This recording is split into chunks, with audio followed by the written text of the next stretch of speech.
Love is not something you fall into. Love is something that teaches you how to stand. Before we start, I want to mention something important. The skills I'm about to share are already inside you. You're not learning something foreign or outside of who you are. You already use these skills every day. The problem is, most of the time, we misuse them, we ignore them, or we don't realize how powerful they actually are. My goal in this chapter is to help you see how important these skills are, understand how they really work, and learn to use them in the right way. For love, not ignorance, you must understand this. Our universe is an advanced spiritual mirror. It reflects and amplifies your thoughts, your imaginations, your actions. Everything you create inside your mind is sent out and then amplified back to you. Think of it like this. You plant a thought. The universe waters it, then returns it as a reality in one form or another. This is why the skills you're about to see are so important. There are 4 fundamental skills I call true love guidance. These are vibrational instincts of love that move through us and show up as physical actions in our daily life. The beautiful part? Instincts are just skills that have been practiced for a long time. If we can strengthen these 4 love instincts, we can grow spiritually, learn faster and deeper, and evolve into truly loving beings. Here they are. 1. The skill of true creation. 2. The skill of true nurture. 3. The skill of true service. 4. The skill of true guardian. Let's walk through them one by one. 1. The skill of true creation. Creation is embedded into our existence. We are creators. That's not a metaphor. That's our design.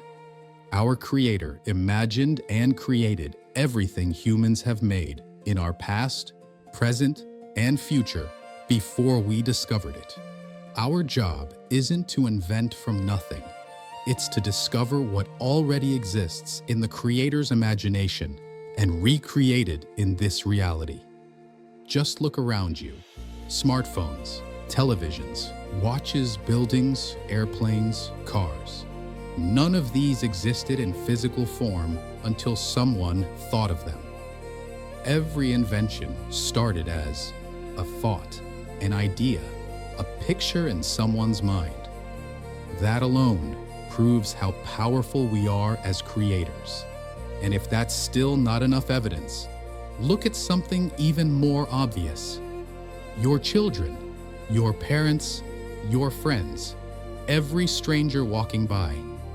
We co-created the human vessels that spirits now live in. At conception, a body begins forming. That body becomes a vessel, but the vessel is not the true self. The spirit is. So, what does this mean? You are a creator of inner realities and outer realities. But here's the key. You're either creating from freedom or from bondage. If you let negative thoughts roam free, they will create negative emotions, which turn into negative actions and reactions. If you nurture positive thoughts, they will create positive emotions, which lead to healthier instincts and responses. The real power of creation is in your thoughts and imagination. Whether you like it or not, what you repeatedly think about will begin to manifest in some way, internally, externally, or both. Hidden inside the word creation is the word freedom. To create, you must first be free to think and imagine. If you had no freedom to think, you'd be a lifeless body. So the very evidence that we have freedom is this: we can think anything. The tragedy is this: We are free to think about anything, and we often freely choose to think about the very things that put us in bondage. We weren't forced into a world of hate, pain, and suffering. We built it, thought by thought, image by image. It's like we put golden shackles on our own ankles and then forgot we're the ones holding the key. Here's the good news. The key has always been inside you, your power to create new thoughts and new imaginations. When we choose to align love with positive thoughts and imaginations, we start unlocking those golden shackles and stepping out of ignorance. You've already mastered creation more than you think. You are proof. Your life, your choices, your body, your presence, all of it is the result of creation. The better question isn't, can I create? The real question is, am I using my creative power in the right way? How creation manifests. Here's a simple metaphor. Think of your thoughts and imaginations like air in a balloon. Every time you think a similar thought, you add a bit more air. The more focus and emotion you add, the bigger it gets. Eventually, the balloon pops, and what's inside is released. That pop is manifestation. Your thoughts and imaginations burst out of your inner world and show up in your outer reality. So the key to using your creative skill wisely is keep your mind focused on what you truly want to manifest. Repeat and reinforce those thoughts and imaginations. Let them build until they explode into reality. We are free to choose what we create. The universe will not argue with us. It will simply reflect and amplify what we decide to think. Use this skill with love, and you'll start to witness the true power of creation in your life. 2. The skill of true nurture. Nurture is about encouraging growth and development. We nurture two main things. 1. Our inner world. Thoughts, feelings, beliefs, spirit. 2. Our outer world. Relationships, skills, work, dreams. But there's a catch. True nurture cannot exist without love. Creation, nurture, service, and guardian must work together. If love isn't present in the process, nurture turns into control, fear, or obligation. Nurturing thoughts and imagination. To nurture your inner world, reinforce positive thoughts. Add layers to your imagination. Explore possibilities with curiosity. For example, imagine a red flower. Then imagine its fragrance. Then picture it beside a peaceful river. Then add sunlight, a breeze, maybe the sound of birds. You are nurturing an image by adding richness and depth to it. This is how we nurture skills too. A boxer doesn't just punch. Over time, they add footwork, timing, defense, combinations. A song isn't just words. We add melody, rhythm, harmony, instruments. That's nurture in action, taking something simple and continuously deepening it. Nurturing people and relationships. Think of two friends, a boy and a girl, who share laughter, share sadness, spend time together, show up for each other. If they keep nurturing that connection, over time, it may grow into a deep friendship, a lifelong bond, a romantic relationship, maybe even a family. That's the power of consistent nurturing. People often confuse nurture with care. Here's the difference. Care is an action, feeding, helping, tending. Nurture is the ongoing process that leads to growth and maturity. You can care for something for a short time and still not nurture it. But nurture always includes ongoing care, with the intention to help something grow. Think of a seed. Care is watering it. Nurture is watering it consistently, giving it sunlight, protecting it, and staying with it long enough for it to become a full-grown plant. You can also nurture negative things, negative thoughts, negative beliefs, negative self-talk. If you feed them long enough, they grow too. So be intentional. Only nurture what you want to see grow in your life. The skill of true service. Service, when moved by love and aligned with our Creator, is the path to selflessness, generosity, deep spiritual joy. True service unlocks blessings, not because we deserve a reward, but because of how the universe mirrors intention. When you serve from pure love, something happens. Your spirit gets stronger. Your joy grows. Your life becomes richer in ways that can't always be measured with money. Have you ever helped someone in need without being forced? Remember how that felt.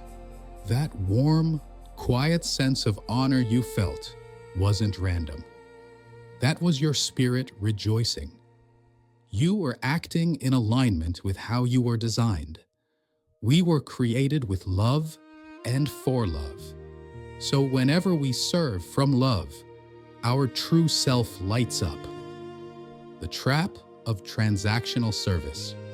The systems of the world have trained us to think, if I work, I must get paid. That's not wrong in a practical sense. We need money in this system. But spiritually, something gets twisted when we apply that logic to everything. Why should I help if I don't get anything in return? Why should I serve if there's no benefit for me? Meanwhile, our spirit is quietly saying, let me help, let me love someone, let me give. The mirror of service. Our realm is a mirror. If you serve others and expect a return, that same energy is reflected back to you. If you serve with no expectations, the universe reflects and amplifies that gesture as blessings from unexpected places. The key is this: the intention must be pure love, not hidden transaction. Let me share a quick example. I have a friend who loves giving. At Christmas, he buys gifts for many people, cooks for everyone, invites people over with joy. His immigration status limits his job opportunities, so he doesn't have a typical steady income. Yet somehow he always has enough to give. Why? Because he serves with love, not expectation. And life mirrors that back into his reality. How to practice true service. Make it a goal to look for people you can help. Don't wait for it to be convenient. Start small. A ride, a meal, a listening ear, a favor, a simple act of kindness. It might feel uncomfortable at first. That's okay. Just remember, service done out of pressure, guilt, or obligation is labor. Service done freely, with joy and no expectation, is love. The more you serve like this, the stronger your spirit becomes. And as your spirit grows stronger, you'll start to see miracles, subtle and big, unfold in your life. The skill of true guardian. Guardianship is about protection. Just like a parent would jump in front of danger to protect their child, we must learn to protect something even more vulnerable: our mind. We get attacked from the outside, yes, but the most dangerous attacks happen inside, in our thoughts, in our imaginations, in what we replay over and over. If we're not guarding our inner world, Everything we've created and nurtured can be destroyed by a single unchecked thought. The power of a single thought. Never underestimate one negative thought. A tiny virus can kill a body. A tiny thought can poison a mind. You may have experienced this. At first, a negative thought pops up and doesn't hurt much. You ignore it, but you don't remove it. You let it stay, replay, and grow. Hours later, you're angry, sad, bitter, or full of hate. What happened? You nurtured the thought by letting it linger, and your emotions joined in and amplified it. Thoughts grow, emotions follow. Together, they shape your reality. How to guard your mind. Guarding your mind doesn't mean you'll never have a negative thought. It means you don't host it. Some simple ways to guard. Interrupt negative thoughts as soon as you notice them. Switch your focus to something higher, lighter, truer. Use positive distraction when needed. Music, prayer, movement, conversation, gratitude. Distraction is dangerous when you use it to escape responsibility, but it's helpful when you use it to escape self-destruction.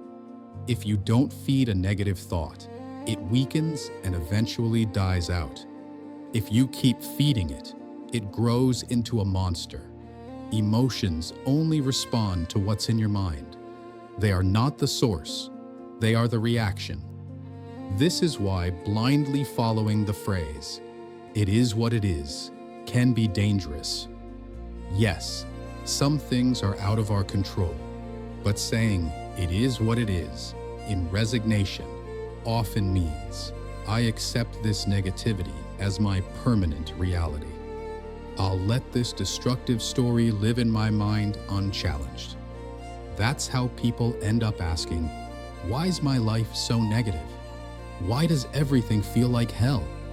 The hard answer is because no one guarded the door to the mind. The thoughts walked in, sat down, and took over.